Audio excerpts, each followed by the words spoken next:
BSc part second आपका thermodynamics 1 ख़त्म हो चुका है। अब नेक्स्ट चैप्टर आपका जो स्टार्ट करना है वो करना है प्रावस्था नियम या प्रावस्था साम्य।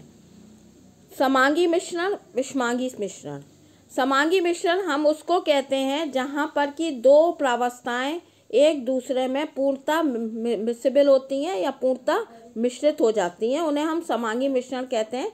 जैसे कि मिल्क और पानी तो आपको अलग अलग दिखाई नहीं देता, ठीक है। दूध और जल, एथिल अल्कोहल और पानी, जहाँ पर आपको दो चीज़ें स्पष्ट दिखाई नहीं देती उन्हें हम समांगी मिश्रण कहते हैं। और ऐसे तंत्रों को हम कहते हैं समांगी तंत्र। विषमांगी तंत्र वह तंत्र होते हैं जिसमें दो या दो से अधिक वस्तुएं पूर्णतः मिश्रित नहीं होती, उन्हें हम विषमांगी तंत्र कहते हैं। जैसे जल तथा पानी, सैंड एंड वाटर। आप जब जल में और पानी, जल और तेल और पानी को मिलाते हैं तो आप देखते हो ऑयल की एक लेयर दिखाई देती है और पानी की अलग दिखाई देती है। क्लोरोफॉर्म और पानी, सैंड एंड वाटर थोड़ी देर मिक्स होते हैं फिर अलग अलग दिखाई देने लगते हैं। ऐसे तंत्रों को हम कहते हैं विषमांगी तंत्र। तो जहाँ पर सिंपल शब्दों में यह समांगी तंत्र हम उनको कहते हैं जहाँ सिर्फ एक प्रावस्था होती है, और विषमांगी तंत्र हम उन तंत्रों को कहते हैं जहाँ पर एक से अधिक प्रावस्थाएं होती हैं। अवस्था और प्रावस्था दो अलग अलग शब्द हैं। अवस्था होती है जैसे जल है द्रव अवस्था ही कहलाएगी, तेल है ऐसे भी द्रव अवस्था ही कहेंगे, परंतु प्रावस्था की परिभाषा थोड़ी भिन्न है जिसे कि हम आपको अभी थोड़ी देर में बताते हैं। प्रावस्था नियम जो है वो क्या कहता है कि ये जिप्स ने दिया था, इसके अनुसार होता है P+F=C+2, जहाँ P को हम प्रावस्था कहते हैं, F को हम डिग्री ऑफ फ्रीडम या स्वतंत्र कोटि की संख्या कहते हैं, C को घटक कहते हैं और 2 एक फैक्टर है। तो इसके अलग अलग कथन है। तो इसमें लिखा हुआ है किसी विषमांगी तंत्र के लिए, समांगी के लिए नहीं होता है। प्रावस्था नियम सिर्फ विषमांगी तंत्रों के लिए होता है। किसी विषमांगी तंत्र की साम्यावस्था में स्वतंत्र कोटियों की संख्या का मान उस तंत्र के घटकों तथा प्रावस्था के अंतर से 2 अधिक होता है। ये जिप्स ने एक नियम दिया था जो कि हमें बहुत बाद में उपयोगी साबित हुआ, जिससे हमने बहुत सारे फेज डायग्राम से हमने बहुत सारे कार्बनिक यौगिकों के आचरण की व्याख्या की। अब प्रावस्था किसे कहते हैं? पहला टर्म है इसमें P, प्रावस्था। विषमांगी तंत्र के वे भाग जो कि भौतिक रूप से सुस्पष्ट हो, यांत्रिक विधियों द्वारा पृथक किए जाने योग्य तथा अपने संगठन में समान हो, प्रावस्था कहलाते हैं। उदाहरण के लिए प्रत्येक ठोस अलग प्रावस्था बनाते हैं। अगर आप सल्फर को लोगे वो पीले रंग का अलग दिखाई देगा, नमक को लोगे तो अलग दिखाई देगा, अगर गंधक और नमक को आप मिला दोगे तो आपको अलग अलग दिखाई देंगे। तो ऐसे में हम कहते हैं प्रावस्था 2 हैं। हाँ, अलग अगर आपने गंधक और नमक को पीस दिया तो वो प्रावस्था 1 कहलाएगी। परंतु ठोस विलयन होते हैं जैसे एलॉयज हैं, अपने मिश्रित धातुएं हैं, ये सब एक प्रावस्था दिखाई देती हैं, क्योंकि हम पे जो सिक्का है उसमें हमें नहीं दिखाई देता कि ये कॉपर है, ये निकेल है, ये है, तो उसको हम कहते हैं प्रावस्था 1 है।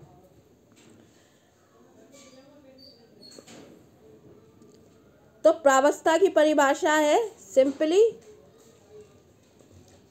भौतिक रूप से स्पष्ट, यांत्रिक विधियों से पृथक किए जाने तथा अपने संगठन में समान को हम प्रावस्था कहते हैं। अब अगर हम गैसों की बात करें तो गैसों में चूंकि हाइड्रोजन, नाइट्रोजन, ऑक्सीजन सब मिल जाती हैं, आप अलग अलग नहीं देख सकते, तो हम कहेंगे गैसों की प्रावस्था 1 है, ठीक है। ऐसे जल और आपने जल और इथाइल अल्कोहल लिया तो हमें चूंकि आंखों से दिखाई नहीं देता तो प्रावस्था 1 कहलाएगी, परंतु यदि हमने जल और ऑयल ले लिया तो वो 2 प्रावस्थाएं कहलाएंगी, क्योंकि हमें दोनों चीज़ें अलग अलग सुस्पष्ट दिखाई देती हैं। अब दूसरी परिभाषा है घटक। पहले हम आपको इसी को बता रहे हैं, कैल्शियम कार्बोनेट का एक उदाहरण दे रहे हैं कि कैल्शियम कार्बोनेट ऐसे कैल्शियम ऑक्साइड और कार्बन डाइऑक्साइड के साम्य में है। तो कैल्शियम कार्बोनेट ठोस होता है, मार्बल होता है। कैल्शियम ऑक्साइड आपका अनबुझा चूना है, वो भी ठोस होता है, और कार्बन डाइऑक्साइड गैस के रूप में बाहर निकलती है। तो यहाँ पे प्रावस्थाओं की संख्या कितनी है? 3 है। क्यों है? कैल्शियम कार्बोनेट अपनी प्रावस्था दिखाएगा, कैल्शियम ऑक्साइड अपनी प्रावस्था दिखाएगा, ठोस हैं अलग अलग प्रावस्था दिखाएंगे, और कार्बन डाइऑक्साइड गैस है इसकी तीसरी। तो एक प्रवस्था है कैल्शियम ऑक्साइड की, एक प्रवस्था है कैल्शियम कार्बोनेट की और एक प्रवस्था है कार्बन डाइऑक्साइड की। तो कुल प्रावस्थाओं की संख्या है 3। इसी प्रकार यदि हम जल का उदाहरण लेते हैं, जल सॉलिड, जल लिक्विड और जल गैस, तो इसमें 3 प्रवस्थाएं, एक ठोस को दिखा रहा है, एक जल को दिखा रहा है और एक वाष्प को दिखा रहा है। तो यहाँ प्रावस्थाओं की संख्या 3 है। अब ऐसे ही हम बात कर रहे हैं O2, H2, CO2, ये गैसें हैं, यदि एक दूसरे में पूर्णतः मिश्रित हैं तो इन गैसों का मिश्रण एक ही प्रावस्था बनाएगा। अतः गैसीय तंत्र इसलिए समांगी तंत्र कहलाते हैं क्योंकि उसमें एक ही प्रावस्था होती है। अब दूसरी परिभाषा है घटक। किसी विषमांगी तंत्र की साम्यावस्था पर घटकों की संख्या स्वतंत्र रूप से परिवर्ती अवयवों की न्यूनतम संख्या है जिनकी सहायता से प्रत्येक प्रावस्था के संगठन को रासायनिक समीकरण के रूप में व्यक्त किया जा सके। उदाहरण के तौर पे water solid, water liquid, water gas. अब प्रावस्थाएं इसमें 3 हैं, एक जल के रूप में, एक वाष्प के रूप में और एक ठोस के रूप में। परंतु पानी का कॉम्पोजिशन हम H2+O2 में नहीं दिखा सकते। पानी का संगठन जो है वो H2O ही है, अतः इसमें घटक की संख्या 1 है। तो प्रावस्थाओं की संख्या 3 है और घटक की संख्या सिर्फ 1 है। दूसरा उदाहरण लिया है अमोनियम क्लोराइड का। अमोनियम क्लोराइड सॉलिड है, इसको आपने हीट किया तो ये अमोनियम क्लोराइड गैस में परिवर्तित हो गया। इसको हम कहते हैं सब्लिमेशन। सब्लिमेशन का मतलब होता है ऊर्ध्वापतन, कभी कभी कोई भी वस्तु ठोस से सीधे वाष्प में परिवर्तित हो जाए, और ये इसमें आगे टूट गई अमोनिया गैस और HCl गैस में। तो यहाँ पर अगर आप प्रावस्थाएं देखेंगे तो एक तो अमोनियम क्लोराइड ठोस की प्रावस्था है और बाकी सब गैसें जो हैं वो एक ही प्रावस्था बना देंगी क्योंकि सब आपस में एक दूसरे में मिश्रणीय हैं। तो यहाँ प्रावस्थाओं की संख्या क्या है, मात्र 2 है। एक अमोनियम क्लोराइड सॉलिड और एक ammonium chloride gas, ammonia gas और HCl गैस की एक प्रावस्था है। तो यहाँ प्रावस्थाओं की संख्या 2 है।